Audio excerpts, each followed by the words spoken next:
Yep. It's it. Panic, confusion, misunderstanding, and the basic bottom line of that is bad communication. Right.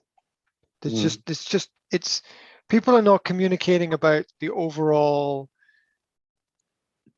economic situation and what is happening. And they're afraid to tell the truth. And everything is because of something else, right? It's when people say I want to clean up the environment, it's a good thing. It's a good thing to have a clean environment, right? But when people want to say, we when cleaning up the environment involves decarbonization, which is basically economic destruction, it's economic self-destruction, that's a bad thing. I mean, it means not being honest about things. I mean, it means that the big organizations are not being honest about everything that is going to happen. And it's treating adults like children. That's the problem. Because as I talked about earlier, you need to tell kids the truth, and they have to learn how to deal with the truth. And you got to give them skills to manage it. And big companies need to do the same. And if you tell people that there's going to be less jobs available, it's essentially not a bad thing, because you give them the opportunity to look elsewhere for other options, right? To be open with them. If you say, look, in 2 years' time, there's only going to be 50% of the jobs available at the present system. We don't want to create pressure. This is an economic situation. This is just the way that it is. Not happy about it. Don't like it. We're sorry, we can't expand at this present moment in time. You can't have infinite expansion forever. Impossible. So you can be happy that we, as this company, are a company that are involved in supplying practical products to people that are essentials and that they need, rather than luxuries that are non-essential and might be industries that collapse, basically. And so this race to net, when we have zero pollution, we'll have zero economy. It's a scary fact, right? Because the nature of the economic industrialization of the West is playing with nature to a certain extent, in good ways and bad ways. Hydropower, for example, you're playing with the water in order to get energy. It's not really a bad thing. It's a pretty sustainable thing, and has been going on for a long period of time. And it's interesting to watch the economies reorientate and refocus.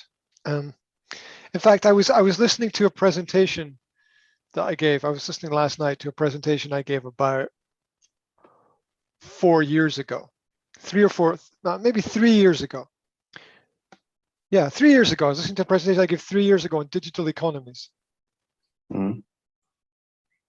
Think about what's happened in the last 2 years. I gave a presentation 3 years ago on digital economies and the transfer of wealth.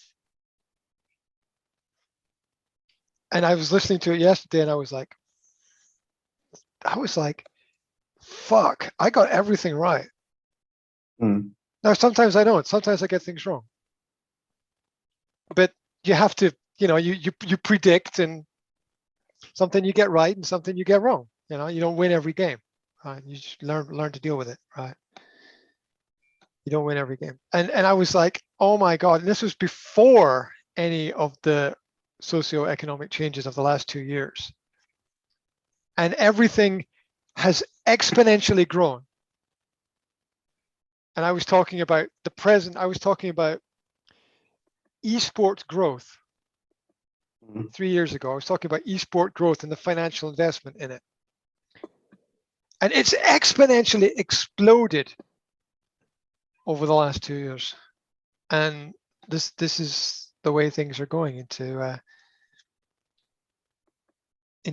into a very bizarre universe of digital economies, which will have both positive and negative effects, and it will be hard for some people to navigate them. But I think that the greatest security that anybody can have is in the supply of essential products. And so if people right at this moment are working for a big company that supplies essential products, then there's a lot of security there, a lot more than in other industries, even though those industries are shrinking in size, perhaps. Even though we've done everything. That's what I was saying years ago. I said we've done everything. We've explored every forest. We've been to the top of every mountain. We've almost been everywhere to the bottom of the sea. There's not much left to explore. We've pretty much used up everything we can find. And now we're gonna explore digital, the digital versions of things. Bit bizarre, but anyway, a lot of restructuralization in companies, and a lot more pressure on people to perform bigger responsibilities. It's wrong to give people bigger responsibilities and not pay them more. That's just a personal opinion from my side. That's me.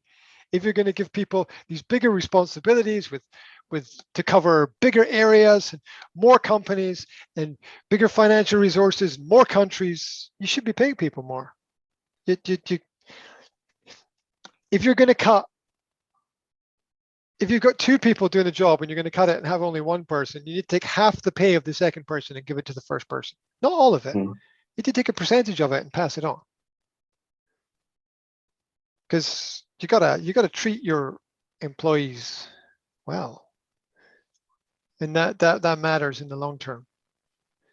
Like if you let people walk over you once, you'll let it happen again, right? So I mean, you've got to have self-respect in that area, and it's also got to be presented like that. I mean, it's got to be presented like it's like, you know, this is not anything personal. This is professional. This is self-respect. You know, this is self-respecting the work that's involved here.